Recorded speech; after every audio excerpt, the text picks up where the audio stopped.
หลายคนอึ้งบ่คิดบ่ฝันว่าน้องคอปเตอร์จะได้รับโอกาสครั้งยิ่งใหญ่ได้ไปร่วมแลกเปลี่ยนวัฒนธรรมนาฏศิลป์ระหว่างลาวไทยปี2026นี่ว่าซั่นเด้สบายดี FC แฟนคลับทุกท่านมาพบมาพ้อกันคลิปนี้จะพาทุกคนไปติดตามศิลปินเมื่อก่อนเขาตั้งฉายาศิลปินเจ้าปัญหาปัจจุบันนี้เนาะหันหน้าไปซบทั้งเกียงไก่เนาะซึ่งเป็นวงหมอลำน้องใหม่ไฟแห้งเส้นเดียวกันท่านผู้ชมก่อนหน้านี้ก็มีประเด็นดราม่าเรื่องเล่าเกี่ยวข้องกับน้องคอปเตอร์ปฏิเสธ3วงใหญ่วงดังเพื่อจะไปอยู่กับสาวน้อยเพชรบ้านแพงแต่ว่าสาวน้อยเพชรบ้านแพงกับบ่ฮับก็เลยพากันไปสมัครอยู่ที่เกียงไก่ทั้งนั้นเขาก็ฮับเอาด้วยกระแสอันฮ้อนแห้งหลายคนก็บอกว่าห้องเพลงมวนบางคนก็ว่าบ่มวนสุดแล้วแต่ผู้ใดเนาะหูของไผของมันบางคนก็ว่ามวนบางคนก็ว่าบ่มวนมีคนมักมันก็ต้องมีคนสั่งหลังจากนั้นประเด็นที่ไปอยู่กับวงใหม่ก็ได้ซบเซาลงไปแต่บ่คิดบ่ฝันว่าจะมีข่าวใหม่ข่าวดังนำมาอุ้มสู้ให้กระแสของน้องคอปเตอร์ก้าวผ่านเข้าไปอีกข้างหนึ่งยิ่งมีดราม่ายิ่งมีความสนใจจากคนอื่นหลายล่าสุดนี้ได้รับโอกาสจากใส่วาตี้ค่อยสิอ่านสู่ฟังเด้อทุกคนเมื่อประมาณ21ชั่วโมงที่ผ่านมามีผู้ใส่บ้านฟ้าออกมาโพสต์เคลื่อนไหว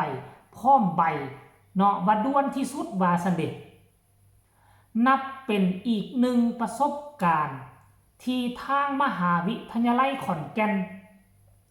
มอบโอกาสอันล้ำค่าให้น้องคอปเตอร์ได้เข้าร่วมโครงการแลกเปลี่ยนวัฒนธรรม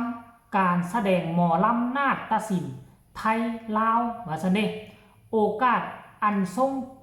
คุณค่าและน่าประทับใจอย่างยิ่งได้เรียนรู้แลกเปลี่ยนและสืบสานศิลปะวัฒนธรรมอันดีงามเว้าตามชื่อก็วัฒนธรรมการร้องการรำนี่ก็เป็นวัฒนธรรมลาวและก็อีสานนั่นแหละท่านผู้ชมซึ่งภาคอื่นของประเทศไทยนี่บ่มีได้มันเป็นวัฒนธรรมชนกลุ่มลาวกันจิว่าน่ะเป็นวัฒนธรรมชนกลุ่มลาวแล้ววันนี้ทั้งภาคอีสานนี่ก็สืบต่อกันไปเนาะมันเป็นวัฒนธรรมสองฝากฟังแม่น้ำของการที่ศิลปินคนหนึ่งนี่ได้รับโอกาสแบบนี้นี่มันบ่เป็นเรื่องปกติได้ศิลปินคนนี้ต้องมีชื่อเสียงศิลปินคนนี้ต้องมีกระแสในสังคมของแวดวงการหมอลอกหมอลำซึ่งน้องคอปเตอร์ตั้งแต่อยู่กับวงเก่าอยู่กับผู้ใหญ่บ้านฟินแลนด์กระแสฮือฮาตอนนั้นประเด็นดราม่ายังบ่มีตอนเข้าไปใหม่ๆป้าโถคือกระแสนี่หุ้นแห้งอีหลีเลยทุกคนตอนนั้นน่ะดังๆตอนนั้นค่อยจำได้ก็สิมีอุ๋งอิงทัดมากะน้องเพลงพิรดาต่อมาน้องเพลงพิรดาซบเซาลงก็มีน้องคอปเตอร์นี่ขึ้นมาเคียงคู่กันกับน้องหักแพงปัจจุบันนี้สังกัดอยู่กับวงสาวน้อยลำเพิ่นโซขึ้นมาเคียงคู่กันเลยได้แต่ว่ากระแสของคอปเตอร์หลังจากที่ออกจากผู้ใหญ่บ้านฟินแลนด์มากระแสดังๆทั้งด้านดีเนี่ยบ่ค่อยมีแต่ทั้งด้านประเด็นดราม่าขึ้นมากันเป็นสายเลยทุกคนขึ้นมากันเป็นสายเห็นบ่นี่มีเอกสารเลยอยู่นี่เดี๋ยวค่อยสิพาอ่านนะสิพยายามอ่านเองเขาว่าเอกสารเชิญเข้าไปร่วมบ่เรื่องว่าซั่นเด้ขอเชิญร่วมโครงการสานสัมพันธ์ศิลปะวัฒนธรรมลุ่มน้ำของว่าซั่นเด้ประจำปี2026ว่าซั่นเรียนนายอีหยังเนาะค่อยละอ่านบ่เป็นตัวนี้เนาะนายนัทกรน่าจะเป็นนัทกรปะวารณะบ่นี่สิ่งที่ส่งเสริมด้วยกำหนดจำนวนว่าซั่นเด้ด้วยว่าซั่นเด้มหาวิทยาลัยขอนแก่นโดยศูนย์ศิลปะวัฒนธรรมกำหนดจัดงานว่าซั่นเด้ศิลปะวัฒนธรรมลุ่มน้ำของกิจกรรมแลกเปลี่ยนศิลปะการแสดงหมอลำและนาฏศิลป์พื้นบ้านไทยและสาธารณรัฐประชาธิปไตยประชาชนลาวโดยมีวัตถุประสงค์เพื่อส่งเสริมการแสดงแลกเปลี่ยนความรู้ด้านวัฒนธรรมถึงแม้ว่าประเพณีวัฒนธรรมอันเดียวกันแต่ว่ามันมีความแตกต่างกันในรูปแบบปฏิบัติใดแม้กระทั่งอยู่ในลาวนี่มี17แขวง17จังหวัด ศิลปะวัฒนธรรมน่ะยังบ่คือกัน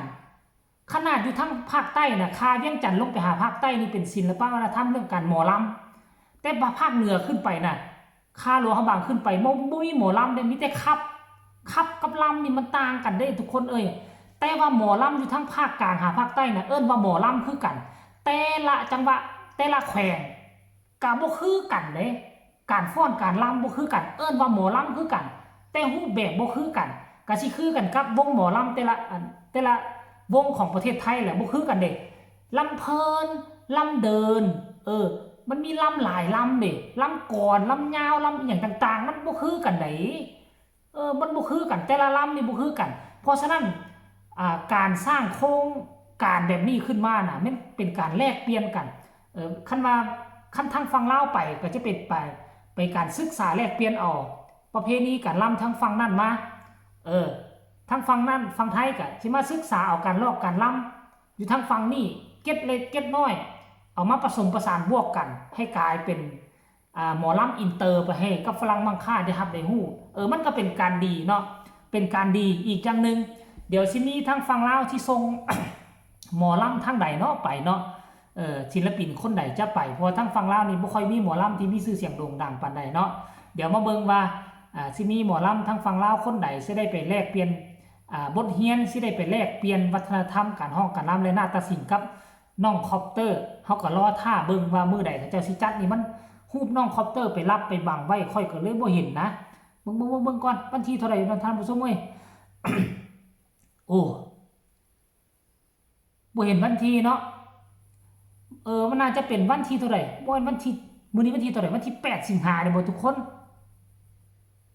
ก็รอท่าติดตามก็แล้วกันเนาะก็ต้องขอแสดงความยินดีเด้อกับน้องคอปโตเว้ยบ่คิดบ่ฝันหลายคนก็งงอยู่ป้าน้องดังจังได๋วะมีแต่ประเด็นเรื่องราวบ่ดีมีแต่ประเด็นดราม่าเฮ็ดจังได๋อีกวะทั้งมหาลัยขอนแก่นเชิญไปห่วยระดับมหาลัยขอนแก่นเป็นมหาลัยใหญ่ทั้งภาคอีสานได้ทุกคนถ้าว่ามหาลัยขอนแก่นเชิญไปก็ถือว่าคอปเตอร์นี่บ่ธรรมดาเด้มหาลัยให้การยอมรับชื่อเสียงโด่งดังและความสามารถบ่ค่อยว่ากันตามหลังในคลิปหน้าก็แล้วกันเด้อผู้ใดเป็น FC น้องคอปเตอร์ผู้ใดเป็น FC แฟนคอหมอลำก็มักบ่มักก็คอมเมนต์มาแลกเป็นบทเรียนนํกันได้ท่านผู้ชมในเมื่อผู้หลักผู้ใหญ่เขาให้โอกาสแสดงว่าน้องคอปเตอร์ก็เป็นผู้หนึ่งที่บ่ธรรมดาที่มหาลัยเขาเจ้าจับตาเบิ่งจับตามองก็ขอให้น้องไปเข้าร่วมโครงการนี้และก็นำความรู้ความสามารถมาพัฒนาวงที่ตนเองสังกัดอยู่ปัจจุบันนี้ก็แล้วกันเด้อขอคนละ1ไลค์1แชร์เนาะที่สำคัญกดติดตามนะบ่ต้องกดข้ามโฆษณาเชื่อว่าหลายคนมีคำคิดคำเห็นเนาะผู้ใดคิดแนวใดต่อกับข่าวเรื่องราวตัวนี้ส่งมาได้ทางใต้คอมเมนต์แลกเป็นบทเรียนนํกันเนาะแต่ว่าขอให้คอมเมนต์แบบสร้างสรรค์ก็แล้วกันเด้อทุกคนสำหรับคลิปนี้ลาท่านผู้ชมไปก่อนสบายดี